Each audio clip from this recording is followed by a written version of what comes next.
Hi there, I'm Alex from the Southern Ukulele Store, and last week was a really special week. A week where we got to feature the KoaS ukuleles, I mean something you just don't see every day.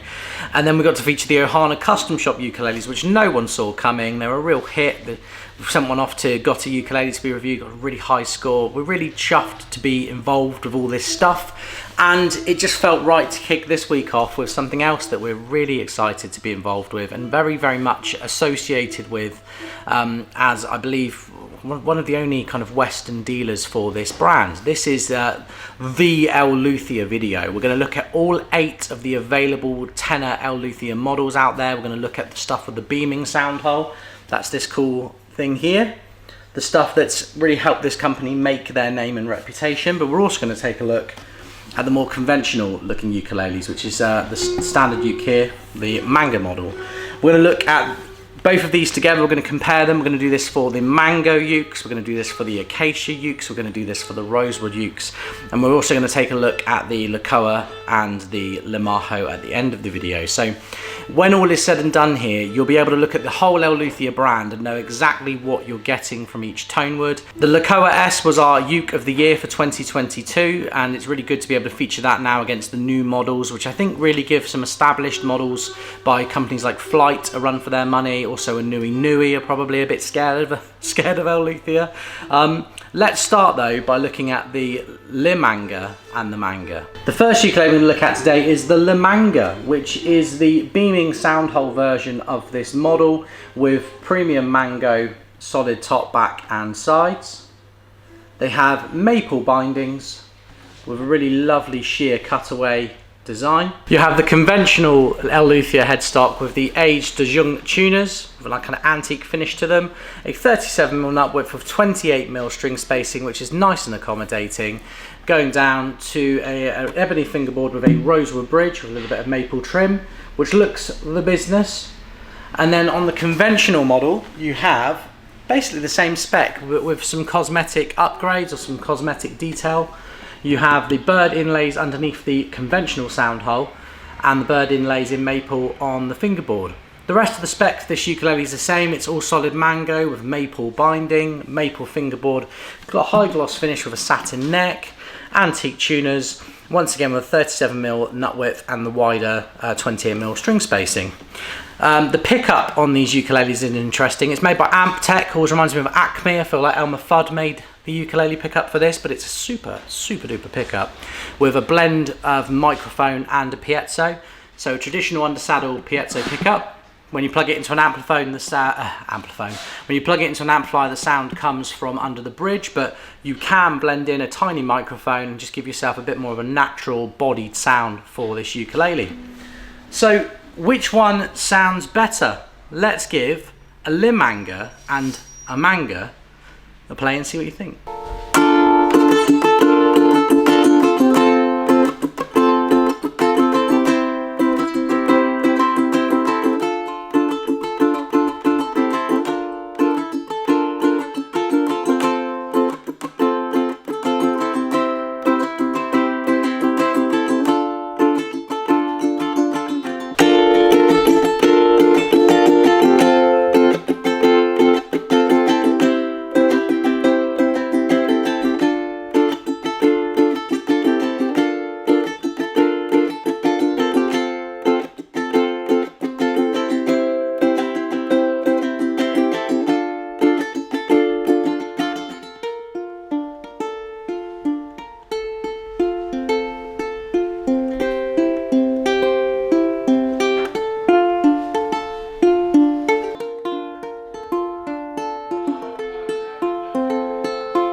Next up today, we're going to take a look at the AnueNue Moonbird's arch nemesis. This is the L.Luthier ROSE-EQ. This is a solid spruce top with Indian rosewood back and sides, tenor, with a cutaway, nice maple front and back bindings. The beaming sound hole at the side with the side sound port. Once again, the rest of the spec on these ukuleles is the same. You have the L.Luthier headstock, the aged tuners, the 37mm nut width on an ebony fingerboard going down to a rosewood bridge with the maple trim, 28mm string spacing. It feels like an AnueNue. If you've ever played a high-end AnueNue, this ukulele could trick you. Take a look at our blindfold videos from last year where we tricked Phil with one of these very ukuleles. That's the one that we all know and love. But now, with more bird, they've introduced the ROSE-EQ. The ROSE-EQ is a standard sound hole version of that ukulele. Even more kind of quivering for AnueNue is this ukulele is about half the price of the UT200, but very similar spec and look to that ukulele. You have a high gloss finish on all of these with satin necks, maple trim, conventional sound hole once again with the bird inlays for the fingerboard and underneath the sound hole. Standard headstock, aged tuners, 37mm nut width with a 28mm string spacing and a side sound port. Let's compare the ROSE and the LION EQs and see what you think.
Next up today is our third direct comparison, because we're going to compare the KoaS to the ACA-EQ. Now the names on these are different, but I think it's easily explained. I hope it's easily explained. Acacia, Formosan koa, Hawaiian koa, all forms of acacia. Hawaiian koa is the true koa. It's the one that grows in the islands of Hawaii. And Formosan koa, which is something that L.Luthier have been using for a long time, is a different Pacific Island acacia. And I think there was a bit of a backlash. You know, a lot of people in forums, and you know, we've noticed in our YouTube videos, were talking about how it was a bit cheeky of them to use koa as the name when actually it was Formosan koa. And actually, when they first arrived this time last year, it did trick us initially, because so much of this wood looks like Hawaiian koa. And what's happening is that L.Luthier are evolving, so the new models coming out, we're noticing they've changed the title. So the traditional sound hole ukulele is called the ACA, the ACA-EQ, but the popular model remains named the KoaS, which is a spruce top with Formosan koa back and sides. But I'm going to just go out on a limb here as somebody that, you know, looks at ukuleles, and I try to report as honestly as possible. I cannot tell a difference. It's possible that this is Formosan koa, but they're just calling it acacia now. It could be a different strain of acacia from a different place. I don't know. I think we kind of just have to say that with this model, acacia is acacia and Formosan koa is Formosan koa. You have a solid spruce top on both. You have the beaming sound hole on the KoaS with the side sound port. Spruce top with the solid acacia Formosan koa back and sides. You have maple trim with some red binding as well, a gloss finish with a satin neck going up to those aged tuners with the L.Luthier faceplate on mahogany. You have a 37mm nut width with the 28mm string spacing. This was our uke of the year for last year. So how does that measure up against this new model, the ACA-EQ, which is the same tone woods? So you have spruce with acacia, Where the acacia comes from, obviously that's played into the name here. You have the maple binding up the neck and around the body. You have the aged tuners with the classic L.Luthier faceplate, 37mm nut width, 28mm string spacing. By the time this video is done, you are all going to be completely tuned in to the fact that L.Luthier has a 37mm nut width with 28mm string spacing. Ebony fingerboard with a rosewood bridge. This one doesn't have the maple trim on it, so it doesn't go as fast. Go faster, Stripe. It wasn't a very good joke. You do have the bird inlays on this in, what wood is that? That looks to me like acacia with maple inlays on the fingerboard. How do they compare? Let's give the KoaS and the ACA-EQ a play and see what you think.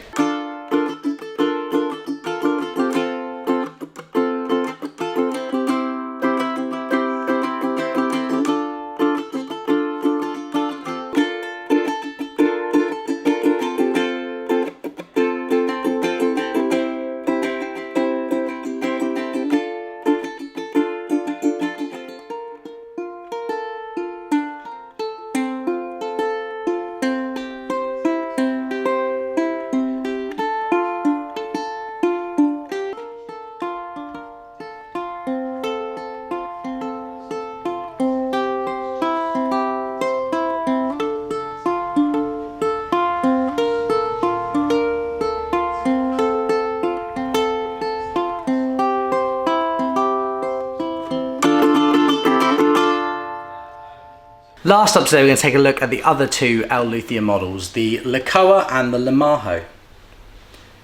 Looking first at the Maho, this is made of Formosan koa, a strain of acacia as we've talked about earlier in the video. All over the body, so it's top, back and sides, all acacia, with maple trim, maple binding with a front Paduke red trim as well. You have the offset beaming sound hole with the side sound port.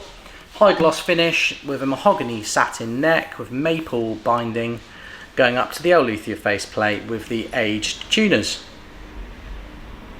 A 37mm nut width with a 28mm string spacing going down to these controls inside the sound hole for the pickup. In case I've not touched on that enough in this video, the controls for the pickup blend a microphone and a piezo, so you get very, very tuned in sound to this ukulele, something that sounds true to the real ukulele when you sit and play it in front of your fireplace at home. You have an ebony fingerboard with a rosewood bridge, and the acacia ukulele in theory should produce it's much more of a hardwood. It's very mellow, it's sweet, it's harp-like. That's what you would expect from this. What I will point out is this is the penultimate ukulele that I'm holding in the video today. This is noticeably heavier than all of the other ukes we're looking at, probably only a few grams, but you can definitely notice that this is a harder, heavier, denser wood. Finally, you have the Maho, which is the cheapest of the ukuleles we're going to look at today. One of the most popular L.Luthier options, which I think has nothing to do with the price and everything to do with the sound. Mahogany is the most traditional kind of East Coast ukulele sound, so it's big, it's warm. Sounds good in a low G. It can sound a little bit mushy if you strum it too hard, but if you're looking for something soulful, something that's got the kind of harp-like tones in the upper register, then this is another great option for you. All mahogany body with a mahogany neck. The spec is the same as all the other L.Luthiers. You have those aged young tuners with a 37mm nut width, 28mm string spacing, side sound port, maple trim. This one looks like it has a rosewood fingerboard and a rosewood bridge. There'll be a link to all of these ukuleles in the description. Let's give the Maho and the Maho a play and see what you think.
There you have it, folks. That was the ultimate L.Luthier ukulele video, but do let me know what you think in the comments section. We heard 8 different tone wood combinations of the same winning formula. Was there one that stood out to you? Was there one you're thinking, oh, do you know what, I like the look of it, I don't like the sound? Let us know in the comments section. Let's start a discussion. Let's start a revolution, a ukulele revolution, a ukelution, a revolution. I've been in front of the camera too long today. If you have any questions, email me at alex@ukulele.co.uk or call me on 01202 430 820. I'll be back very, very soon. Thank you for watching.